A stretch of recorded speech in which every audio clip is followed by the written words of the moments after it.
Des marchés ouverts, enfin. Après 8 jours de ville morte, de paralysie, Uvira, au sud Kivu, revenait à la vie ce jeudi. La cause de ce blocage, un rejet massif de la nomination du général Olivier Gassita au service des renseignements militaires de la région. Mais pour les milices Wazalendo et une partie de la population, il est soupçonné de connivence avec l'ennemi, à savoir les rebelles du M23. D'où ces opérations de grève, mais également de manifestations très suivies. Pendant tout ce temps, on ne vendait pas. Nous avons beaucoup perdu car nous vivons au jour le jour. Nous vendons le matin pour avoir de quoi nourrir nos enfants le soir. La vie était vraiment devenue difficile. Mais depuis quelques jours, une rumeur s'est installée. Le général Gassita aurait quitté la ville. Elle a certainement contribué à ce retour au calme. Alors que les organisations de la société civile étaient en pointe de la contestation, Robert Mayani, un militant, se déclare maintenant satisfait. Il y a eu la paralysie des activités durant une semaine, 2 jours. Mais lorsque vous demandez à chaque habitant de la ville et territoire d'Uvira, et même ceux de Baraka, Kamituga, vous allez comprendre le degré élevé du patriotisme, surtout qu'il n'y a pas des inquiétudes.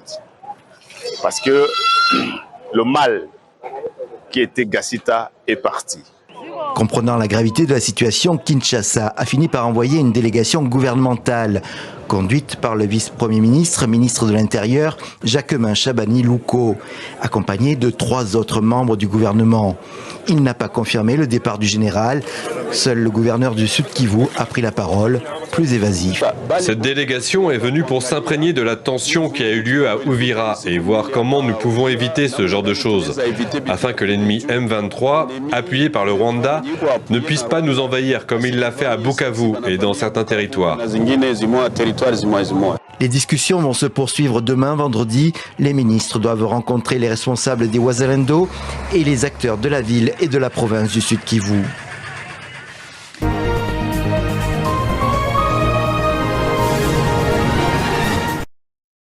En swahili, Kisangani veut dire presque une île. Le gigantesque fleuve Congo est l'artère principale, le grand pourvoyeur de nourriture des marchés. Les vivres vendus ici proviennent des provinces en aval et de la rive gauche. Le fleuve nourrit Kisangani et c'est l'un des plus importants employeurs de la ville grâce à ses bateaux en bois, hors d'âge, les baleinières. Nous, on est des porteurs. Pour ces jeunes, c'est souvent la seule source d'emploi. À cause que nous n'avons pas de boulot. La raison pour laquelle nous sommes éviter des problèmes là-bas au niveau de l'avenir pour ne pas être des koulouna et des voleurs. Et nous sommes venus transporter ici pour avoir un petit rien et la façon de vivre quand même. Stéphane est le gérant du bateau Mapongoli depuis 2 ans. Son commerce est très rentable. La baleinière est le seul moyen de transport pour les personnes et les marchandises.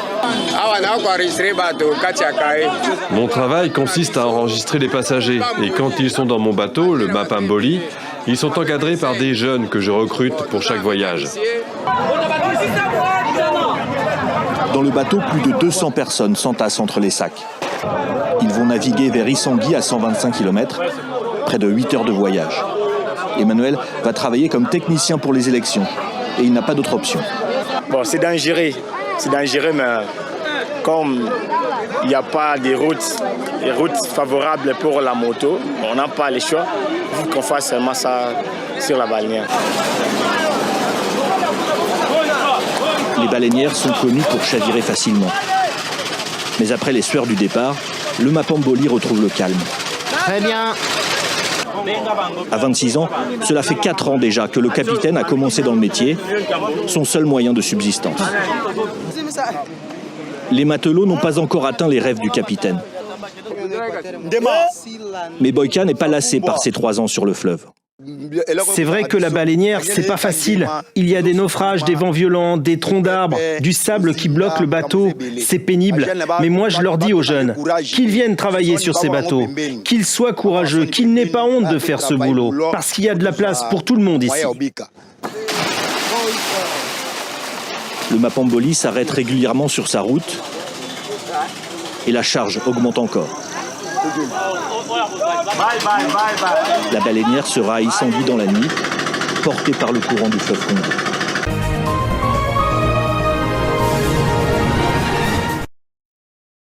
L'annonce est tombée à l'issue du dernier Conseil des ministres burkinabé. Ouagadougou supprime les frais de visa pour tous les ressortissants africains. Une décision symbolique, à défaut d'être encore totalement libératoire. Seule condition pour les Africains qui désirent se rendre dans le pays, remplir un formulaire en ligne et voir sa demande de visa validée. Plusieurs pays ont déjà franchi une étape supplémentaire, l'ouverture totale de leurs frontières aux Africains, sans visa, ni frais, ni formalités. Le Bénin, la Gambie, les Seychelles ont été parmi les pionniers.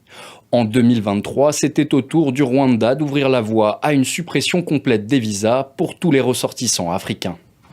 Tout Africain peut prendre l'avion pour le Rwanda quand il le veut. Il ne paiera rien pour rentrer dans notre pays. Nous ne devons pas perdre de vue notre marché continental. Un message entendu au-delà des frontières rwandaises.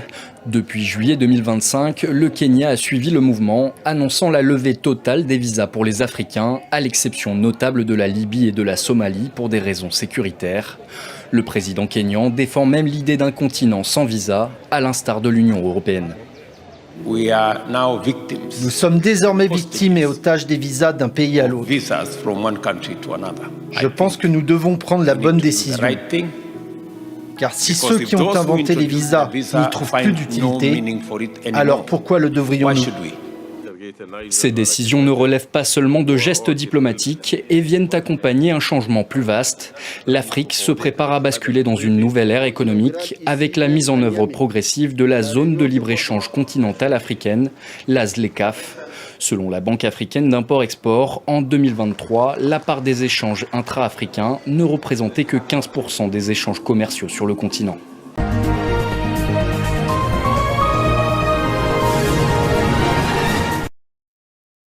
Dans les rues de Lilongwe, la campagne bat son plein.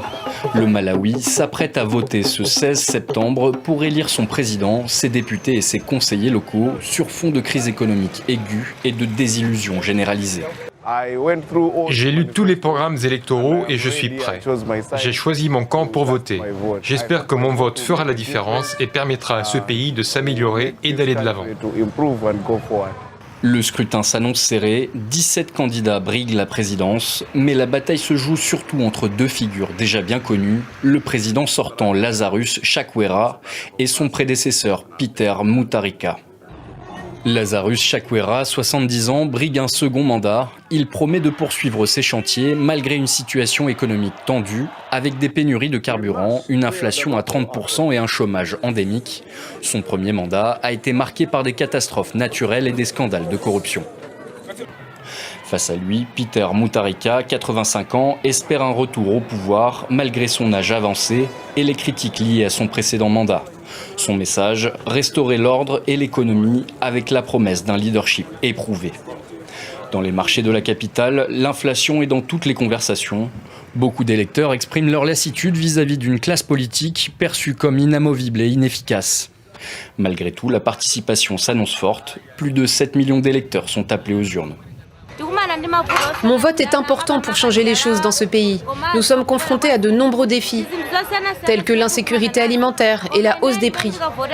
Les défis à relever sont nombreux et je voterai pour un président qui nous aidera à les surmonter. Entre les deux candidats donnés favoris, les regards se tournent aussi vers Dalitso Kabambe, ancien gouverneur de la Banque centrale et outsider perçu comme possible faiseur de roi en cas de second tour. Un scénario probable selon les analystes de la vie politique du pays.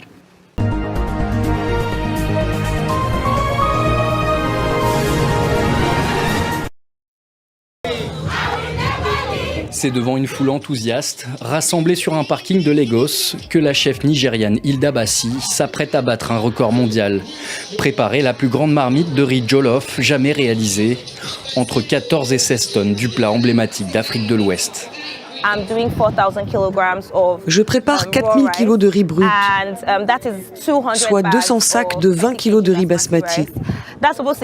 Cela devrait nous donner environ 15 000 kg de riz, à quelques kilos près, entre 14 000 et 15 000 kilos, compte tenu du taux de gonflement du riz. Nous pourrions atteindre 16 000 kilos de riz jollof, car nous préparons du riz jollof à la viande de chèvre. La préparation se fait dans une marmite géante en acier inoxydable de 6 mètres de diamètre et plus d'1 mètre de haut. Près de 8000 personnes sont venues assister à l'événement. Je suis ici pour Hilda Bassi. Elle est sur le point de battre le record mondial de la plus grande quantité de riz jollof cuisiné. Je suis donc ici pour en être témoin et pour passer un bon moment. Plat phare au Nigeria, le riz jollof est réputé pour ses épices et sa saveur relevée, souvent accompagnée de viande grillée.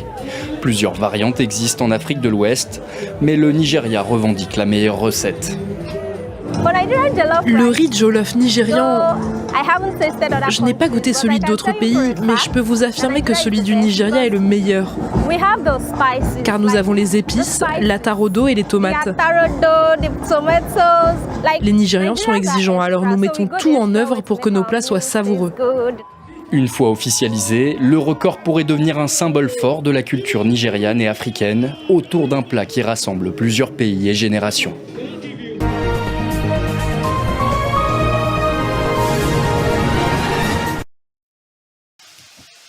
Il est 7h du matin dans cette cantine, Rose est déjà au fourneau. La guerre de la tomate étant loin d'être anodine, la restauratrice a préféré rester anonyme. Je suis en train de préparer une sauce tomate qui peut aller avec du riz, la pâte.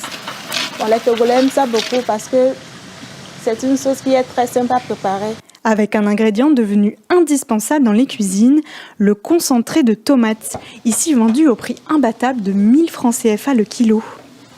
J'ai choisi ce tomate concentré parce que c'est très bon. Et quand on prépare ça avec la sauce, ça donne une bonne couleur à la sauce en fait. Très consommé dans toute l'Afrique de l'Ouest, le concentré de tomates importé peut pourtant présenter des dangers pour la santé. En 2021, une étude de l'Association des consommateurs du Togo avait prouvé que plus de 60% des produits contiennent une quantité critique de plomb. Encore aujourd'hui, l'association tente de sensibiliser la population.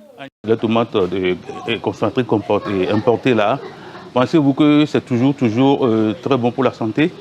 Non, pas vraiment. Vous n'êtes pas informé. Mais ça existe quand même, je vais vous inviter à faire des recherches, à avoir des informations. Sur les marchés, Léon vérifie si certains produits ont été enlevés de la vente. Quels sont les concentrés de tomates que vous avez? Tu n'as pas appris qu'on a interdit une tomate la dernière fois? Mais la grande majorité des produits est toujours à la vente.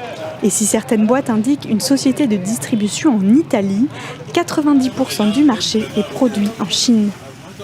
On avait sonné sur la sonnette d'alarme, donc nous estimons que depuis jusqu'à maintenant, l'autorité aurait posé des actes pour corriger, afin que les usines corrigent quand même.